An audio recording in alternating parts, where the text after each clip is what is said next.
नमस्ते.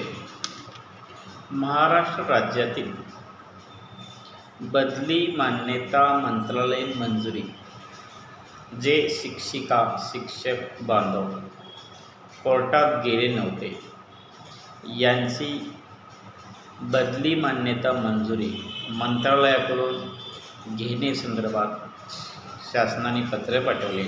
यानुसार बऱ्याच शिक्षण उपसंचालकाकडून मुंबईकडे मान्यतेसाठी लिस्ट यादी पाठवलेली आहे.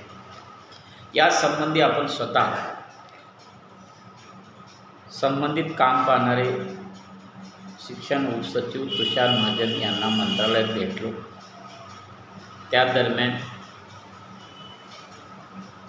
यांनी 15 दिवसामध्ये बल्कमध्ये मंजुरी लिस्ट लागेल.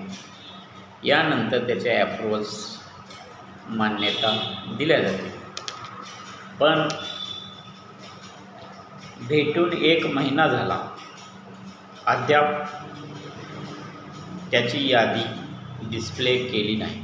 या संदर्भात आत्ताच तुषार महाजन उपसचिव यांच्याशी फोनवर बोलणं केलं की काय स्थिती आहे या मान्यते संदर्भातली मंत्री महोदयाची.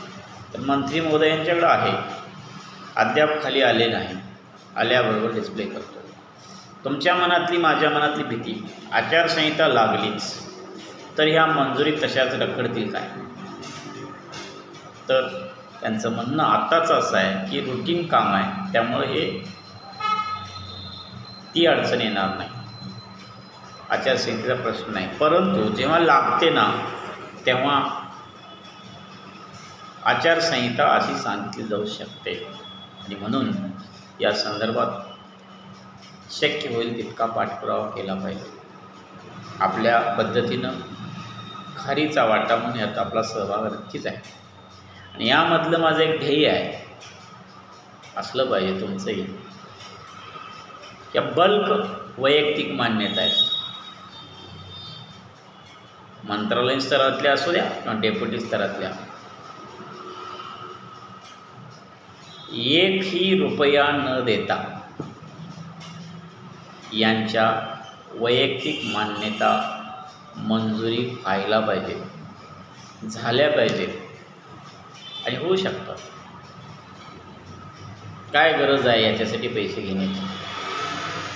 तुम्ही कामं करा, आम्ही तुम्हाला सत्तेत परत करू. पैसे देण्याची गरज नाही ना मंत्रालयीन ऑफिसला ना डेप्युटी डायरेक्टरला.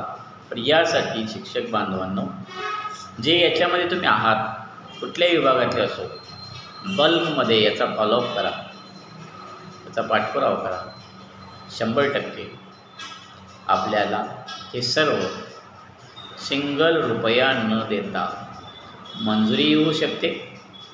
त्याचबरोबर तुमच्या वैयक्तिक मान्यतासुद्धा होऊ शकतात आणि होतातच.